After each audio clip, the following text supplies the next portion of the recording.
क्योंकि एक बेहतर स्टूडेंट भी जो सारे सिलेबस को ख़त्म कर रखा है वो बोर्ड्स में अच्छे मार्क्स नहीं ला सकता। और इसीलिए मैं एक 30 डे का प्रॉपर सीरीज स्टडी ट्रैकर आपके लिए बना के लाया हूँ, और कैसे स्मार्ट वर्क हार्ड वर्क को बीट करता है इस चीज़ का प्रूफ होगा। और साथ ही साथ आप बोर्ड्स एग्जाम में सिर्फ 45 डेज का समय बचा हुआ है, और इस समय को जो बेहतर तरीके से यूज़ करेगा वही अपने बोर्ड्स में अच्छा प्रिपेयर कर पाएगा और अच्छे मार्क्स स्कोर कर पाएगा।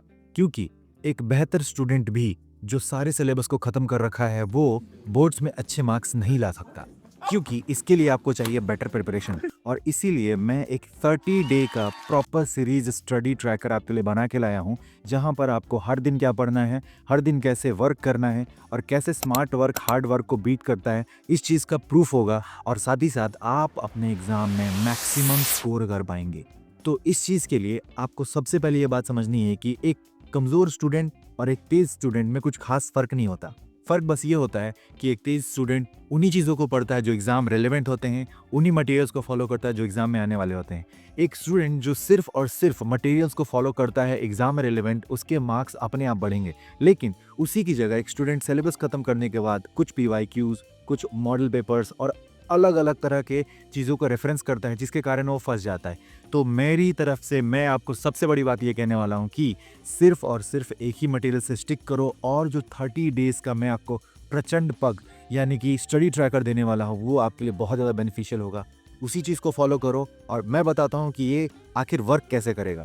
तो सीधे स्क्रीन पे चलते हैं और समझने की कोशिश करते हैं कि मैं आपको क्या देने वाला हूँ, ये वर्क कैसे करेगा। तो चलिए, तो सीधे स्क्रीन पे ध्यान दो। सबसे पहले ये रहा टाइटल, ये रहा हमारा लोगो। उसके अलावा सबसे पहले तुम्हारा नाम, अपना नाम लिखो, उसके बाद मंथ लिखो, मंथ दैट इज़ जनवरी आपका होगा यहाँ पर। और अपना नाम लिख दो जो भी है, जैसे Chinki for an example, you are Chinki. अब सबसे इंपॉर्टेंट चीज़ एक्चुअली आता है नीचे। ध्यान से देखो मैं क्या बता रहा हूँ। ये जो चीज़ तुम्हें दिखाई दे रही है, ये सबसे इंपॉर्टेंट चीज़ है। यहाँ पर क्या-क्या लिखा हुआ है, कौन-कौन सा सब्जेक्ट तुम्हें पढ़ना है। सबसे पहले जैसे फॉर एन एग्जांपल मैंने तुम्हें दिया, और ये सब्जेक्ट्स हर दिन सिर्फ 2 ही सब्जेक्ट्स आपको पढ़ना है। मैं सिर्फ आपको 2 सब्जेक्ट्स हर दिन के लिए बताऊँगा 30 डेज़ के लिए लगातार, जिसमें आप टोटल 60 चैप्टर्स पढ़ोगे। अब यहाँ पे भी अगर तुम सोचो 60 चैप्टर्स, तुम्हें एक बात बताता हूँ मैं, जैसे मेरे पास जो डाटा उस हिसाब से, साइंस में अराउंड 16 चैप्टर्स हैं, ओके। एसएसटी में अराउंड 20 से 25 चैप्टर हैं, वेरिंग द ओवरऑल सिलेबस 20 से 25 चैप्टर। मैथ में तुम्हारे 15 से 17 चैप्टर्स हैं, और हिंदी इंग्लिश के लिए तुम्हारे पास 17 दिन का एक्स्ट्रा समय बचेगा। 17 दिन जो फरवरी के पास हैं।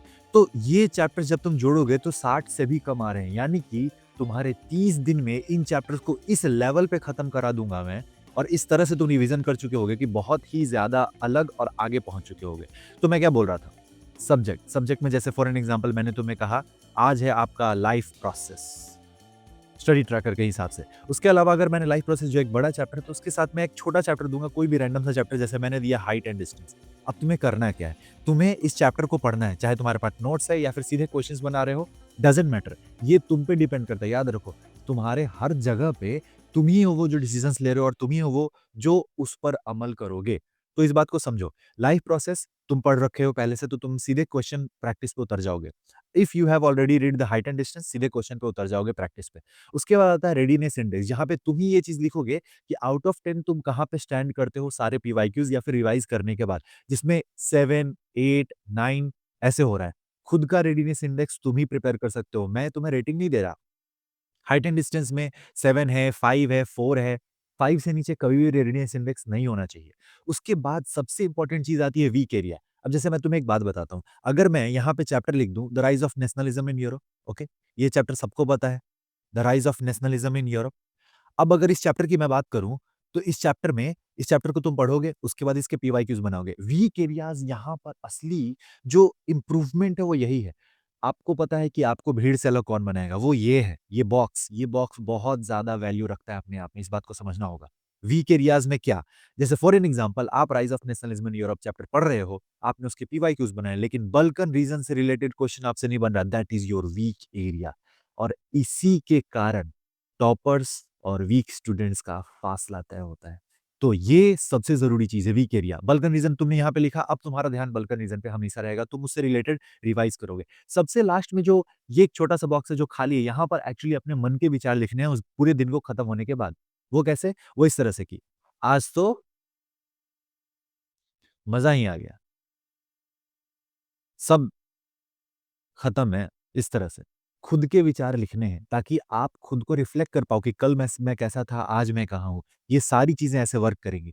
अब देखो ध्यान से इधर, मैं अगर तुम्हें इस चीज़ को ध्यान से दिखाऊँ, तो ये बहुत ही ज़्यादा फ़ायदेमंद है।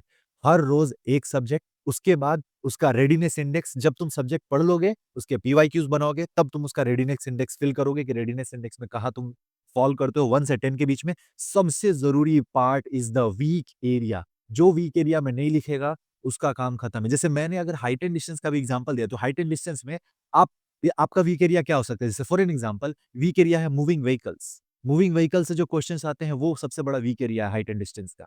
ये होता है वीक एरिया का पहचानना, और ये सबसे ज़रूरी है उस स्टूडेंट के लिए जो पीवाईक्यू प्रैक्टिस करेगा। बिना ऐसे बैठे मैं कुछ नहीं करने वाला।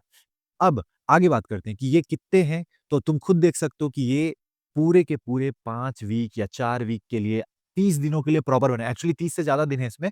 मैं तुम्हें ये दे रहा हूँ, शायद 35 दिनों का होगा ये, जिसमें 5 दिन एक्स्ट्रा है, तुम भी कुछ कर सकते हो। उसके अलावा एक पेज मैंने एक्स्ट्रा दिया है, ये देखो, ये सबसे खास चीज़ है। इस पेज में इस पेज को तुम प्रिंट कराओगे, उसके बाद तुम यहाँ पे खुद से हर चीज़ पहले से लिखा हुआ नहीं, तुम खुद से लिखोगे 1, 2, 3, 4, 5, 6, काउंटडाउन है ये, 30 दिनों का काउंटडाउन। हर दिन उस जब तुम ये टास्क कर लोगे, तो इस पार्ट को या तो फाड़ो या काटो, कुछ भी करो, और इसको चिपका दो, या तो इस बॉक्स में चिपका सकते हो यहाँ पे लिखने के ऊपर, या फिर कहीं पे भी इस बॉक्स में कहीं भी उस पार्ट को काट करके और ऐसे चिपका दो। यानी कि ये इस बात का सबूत है कि डे 1 मैंने कंप्लीट कर लिया है, और ये होता है असली तैयारी। याद रखो, ऑनलाइन मटेरियल इधर-उधर पैर पसारने से कोई फायदा नहीं होने वाला। The real material is yourself, and your working hard is the thing that will get you to places. इसलिए याद रखो कि तुम्हें सिर्फ़ और सिर्फ़ लिमिटेड सोर्सेज़ पे ध्यान देना है और बस इम्प्रूवमेंट करने पे ध्यान देना है। मैं ये पीडीएफ स्टडी ट्रैकर के रूप में तुम्हें दे रहा हूँ, जो कि तुम्हें टेलीग्राम में मिल जाएगा। यहाँ पे डिस्क्रिप्शन में चाहे व्हाट्सएप का लिंक होगा या टेलीग्राम का लिंक होगा, वहाँ के थ्रू तुम जॉइन कर लो, इसको डाउनलोड कर लो। ये सारे पेजेस को प्रिंट करा लो, ₹30 लगेंगे प्रिंट कराने में। ₹30 में फ्यूचर खेलना है। इसको प्रिंट करा लो और हर रोज़ इसको फ़ॉलो करो। मैं हर दिन का तुम लोगों को चैप्टर भेजूँगा कि आज कौन से 2 चैप्टर पढ़ने हैं। और ये भी बात कि मैं ये वो 2 चैप्टर ऐसे नहीं बना रहा हूँ कि अपने मन से 2 चैप्टर भेज रहा हूँ। वो ऐसे चैप्टर्स होंगे जो बिल्कुल बैलेंस्ड होंगे। एक चैप्टर अगर थोड़ा मुश्किल है तो दूसरा थोड़ा हार्ड, अगर थोड़ा लंबा है तो दूसरा थोड़ा छोटा, इस तरह के चैप्टर्स दूँगा। अच्छा, यहाँ पे देखो सबसे नीचे, जब तुम्हारा 1 वीक खत्म होगा तो एक नोट सेशन है, जहाँ पर तुम क्या लिखोगे ये बिल्कुल तुम पे डिपेंड करता है। जैसे इसमें ये लिख सकते हो कि इस वीक में प्रोडक्टिविटी अच्छी रही, मैं हर रोज़ 8 से 10 घंटे के आसपास पढ़ा। कुछ-कुछ चीज़ें अभी भी छूटी हुई हैं, जो कि एग्ज़ाम से पहले मुझे ध्यान देना होगा। अब देखो, मैथ के एग्ज़ाम से पहले अगर तुम इस पेपर को उठाओगे, या फिर एसएसटी के, साइंस के, हिंदी, इंग्लिश के एग्ज़ाम के पेपर पहले उठाओगे, तो तुम इसमें देख सकते हो कि तुम्हारा असली एरर कहाँ है। And this is what I am trying to tell you.